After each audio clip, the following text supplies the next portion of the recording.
Desde la Feria Internacional del Libro de Guadalajara, esta FIL tiene como característica que se está celebrando, se está llevando a cabo en medio de este gran debate sobre las nuevas reformas del gobierno anterior y de este gobierno de Claudia Sheinbaum. Sí, la desaparición de los órganos autónomos, la reforma judicial, así es que sin duda es muy interesante lo que va a presentar el doctor José Ramón Cosío Díaz, exministro o ministro en retiro, como se le conoce, y que presenta este libro que se llama ¿Qué justicia queremos? ¿Sí? ¿Qué debate, doctor? Uy, tremendo debate y como lo dices muy bien, es la FIL se celebra en este momento de tantas discusiones, los órganos constitucionales autónomos, la Suprema Corte de Justicia, el Poder Judicial, tantas cosas que se están debatiendo.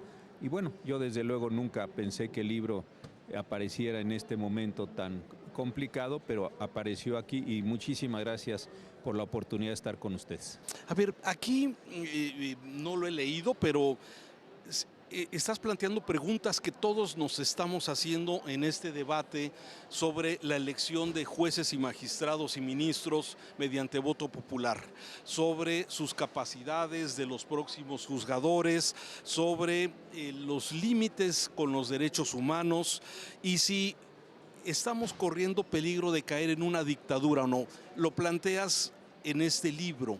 Sí, haznos un resumen, invítanos a leer este documento. Bueno, primero es un libro que compila varios artículos y algunos generados específicamente para él sobre dos grandes temas. Uno, ¿qué es el Estado de Derecho?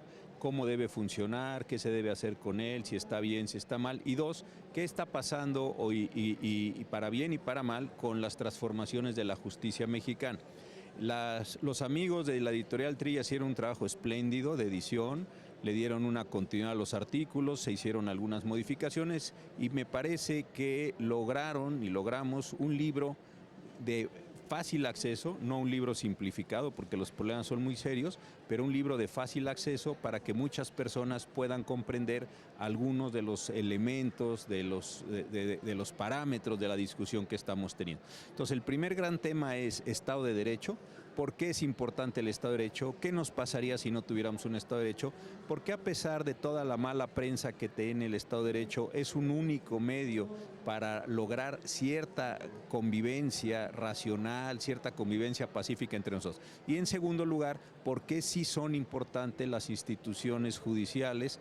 Porque no podemos prescindir de los jueces. Y una parte muy importante, México necesitaba una reforma judicial, la respuesta categórica es sí, pero no esta reforma. No esta reforma. No esta reforma. Sí, a ver, ¿cuál hubiera sido la reforma ideal en este momento? Buenísima pregunta. Mira, tenemos muchos años, muchas personas, aquí la Universidad de Guadalajara, el ITESO, instituciones de aquí del Estado, que lo han venido modelando. Se hizo una reforma penal y no acabamos de transformar a las policías.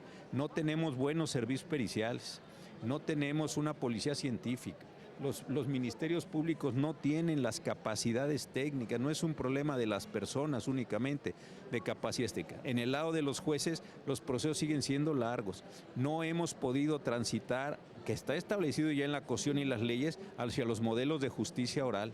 Es decir, hay una gran cantidad de elementos que los conocemos todos y ahí me parece que si se hubiera querido hacer una reforma que efectivamente beneficiara a la población y como dice o decía el presidente López Obrador y repite la presidenta Sheinbaum, a los que menos tienen, todos esos elementos se pudieron haber hecho. Lejos de eso se optó por un camino de mandar a elección popular a todos los juzgadores del país con los enormes riesgos de diversa naturaleza que esto conlleva. ¿Por qué se pone en riesgo la democracia? Yo creo que la democracia no es una decisión, no es un ejercicio de que el que gana electoralmente se lleva todo. Eso fue lo que nos pasó con el PRI y eso es lo que Morena nos ha estado diciendo que trataría de cambiar. La democracia, para que en una nación los ganadores tienen que mantenerle los derechos a las minorías, tienen que aprender a respetar sus condiciones, la expresión. No todos en el país tenemos por qué haber sido priistas o panistas o perredistas o ahora morenistas. Pues habrá gente que en su momento le parecía bien y a otros no, pero la única forma en la que todos podemos caber en este país llamado México, en esta nación mexicana, es si nos tenemos grados importantes de tolerancia, de disidencia. Y para eso sirven los poderes judiciales, para decir, oiga, este señor puede pensar en lo que quiera, puede creer en lo que quiera, puede hacer lo que le parezca siempre que no viole las leyes, y ustedes, los de la mayoría, ustedes los que están en el poder, temporalmente, no pueden arrasarlo, no pueden destruirlo, no pueden acallarlo como sí está aconteciendo en este momento en el país. Sin poderes judiciales esto es muy difícil. ¿Por qué? Porque se elimina completamente el sistema de frenos y contrapesos. Doctor, a ver, pero mucha gente también se pregunta, es que pues tenemos altos niveles de impunidad, es que el Poder Judicial pues no era eficiente desde nuestro punto de vista, no se cumplía lo que usted está comentando, que es el Estado de Derecho, respetar el Estado de Derecho, ¿sí? Y ahora estamos migrando a otra cosa que no sabemos a dónde vamos, pero ¿por qué en tanto tiempo no hemos logrado tener justicia en este país? Yo creo que por eso decía, a ver, y qué buena pregunta. En 2008 empezamos una reforma penal que debió haber terminado en 2016. Empezó en 2016 en todo el país, pero otra vez, los gobiernos, aquí sí son gobiernos estatales y federales y a veces municipales, no hicieron cambios con las policías. Las policías de entonces y de ahora son las mismas policías, no se les dio una capacitación técnica. Preguntémonos, ¿hay servicios periciales en Jalisco, hay servicios periciales en Colima, Nayarit, los estados circunvecinos o cualquier otro? No hay, no se les ha invertido. Los ministerios públicos tienen una capacidad, no. Del lado de los jueces, ¿se han revisado los procesos? Tampoco. Es decir, son una enorme cantidad de cuestiones. Unas, desde luego, tienen que ver con los poderes judiciales. Que hay jueces corruptos, seguramente. Que hay jueces que son incompetentes, correctamente. Pero no se han llevado a cabo los procesos mediante los cuales precisamente se pueden depurar a esos, voy a decirlo así, malos elementos o mejorar. Aquí la idea es aprovechemos o tomemos como pretexto esas malas condiciones de la justicia que sin duda existen y nunca se han negado, o al menos desde mi punto de vista no se ha negado, pero una cosa es decir arreglemos los males y otra cosa es decir apoderémonos del Poder Judicial en su conjunto. Creo que son dos niveles bien diferentes de discusión. Seguir con el tema, con este proceso de selección de jueces y magistrados y ministros mediante voto popular, ¿a dónde nos va a llevar? A ver, pensemos nada más en esto. Las personas no conocen y es muy difícil que conozcan quiénes son los jueces o los candidatos a juez, magistrados y ministros. Por cada órgano jurisdiccional van a tener que elegir a una persona entre 6 nombres. Entonces, tener esa información es muy complicada. Yo llego, se me da una boleta y veo 6 nombres. Y digo, ¿cuál será el mejor para estos? Es difícil que yo tenga la capacidad de entender cuál es el mejor. Y como no se puede haber apoyo de los partidos políticos, que está bien, no puede haber apoyo de los capitales, que está bien, no puede haber financiamiento privado, que está muy bien, entonces la pregunta es cómo se va a dar a conocer una persona para que nosotros elijamos un nombre, lo pongamos en la boleta y lo hagamos juez, magistrado, ministro.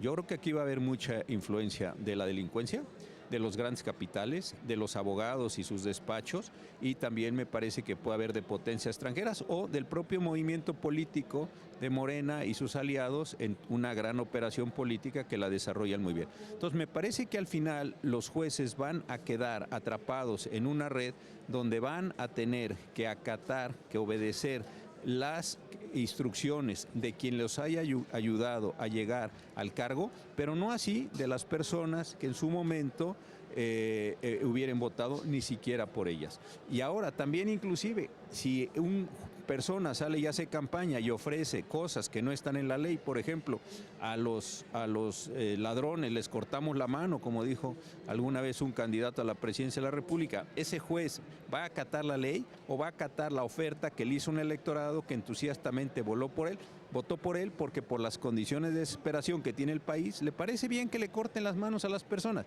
Es decir, creo que se distorsiona todo el modelo. Inclusive pienso yo que puede llevar al propio partido Morena a una distorsión de su gobernabilidad. ¿Por qué? Porque los jueces, pienso yo, pueden sentir que están en una condición de completa autonomía a lo que dicen las leyes, y las leyes son la manera en la que Morena y sus aliados están tratando de plantear su proyecto político.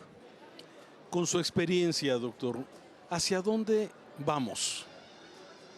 Yo creo que si salen mal las elecciones o si las elecciones se complican, pienso que todavía existe tiempo para que se den cuenta de que esto va a ser un caos.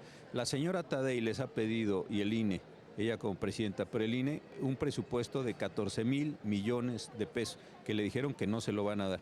Es muy difícil organizar elecciones. El INE pidió una prórroga de 3 meses porque se dan cuenta y le constaron que de ninguna manera. Es decir, creo que esta idea, esta soberbia de la elección tiene que salir cuando nosotros dijimos, porque para eso somos mayoría y para eso nos respaldan 36 millones de votos, puede ser una situación tan compleja que podría llevarlos a las propias mayorías a reflexionar y a tomar moderación. Para mí esto sería una buena señal. Pero pensemos que no, que se van a nombrar a los jueces. Creo que vamos a entrar en una situación de enorme inestabilidad jurídica, en un momento en donde el país tiene una de sus mayores crisis de seguridad, donde hay una falta de legitimidad política, y esto sí creo que nos puede exacerbar muchísimo las condiciones, insisto, de gobernabilidad y de convivencia entre todos nosotros. ¿Cuánto tiempo se necesita para hacer un cambio estructural o un cambio en una reforma judicial en que los mexicanos aspiramos a tener una justicia, aunque entiendo que el Poder Judicial ha sido, como digamos, el que ha cargado con todo el proceso de impartición de justicia, policías, ministerios públicos, fiscalías, de alguna forma, ¿sí? O sea, ¿cuánto tiempo se necesita para hacer un cambio sensible y que la población lo... Usted acaba de plantear un problema importantísimo. Las personas dicen, soltaron al delincuente tal, y claro, una sociedad tan lastimada como la nuestra, pues dice, qué barbaridad. Pero se imputa eso a un juez. Y uno diría, oiga, y cuando el policía lo detuvo a esa persona, ¿lo hizo bien, de acuerdo con la acusación? Cuando la policía ministerial llevó a cabo las investigaciones, ¿lo hizo bien? Cuando los servicios periciales actuaron, lo hicieron bien. O sea, ahí hay una cantidad tan grande de problemas que es prácticamente imposible. Ahora, entendiendo que no todos los problemas de la justicia son de los jueces, sino que se tendría que hacer eso, una reforma de estas toma mucho tiempo, requiere una enorme decisión política, y esa decisión política yo no la veo. El presidente López Obrador y la presidenta Sheinbaum sabían que tenían que hacer reformas que están ya en marcha, penales, civiles, familiares, mercantiles, laborales, y no han hecho absolutamente nada de eso. Entonces yo creo que va a pasar una cosa muy delicada. Lo que estaba mal va a seguir y lo que estaba bien va a empeorar. Es una pena, pero creo que las personas que nos hemos dedicado a estudiar estos fenómenos tenemos el consenso de que es una mala reforma, sobre todo para quienes menos tienen. Gracias, doctor, muchas gracias, y desde luego le agradezco estos minutos para Mega Noticias aquí desde la FIL. Gracias, muy buenas tardes.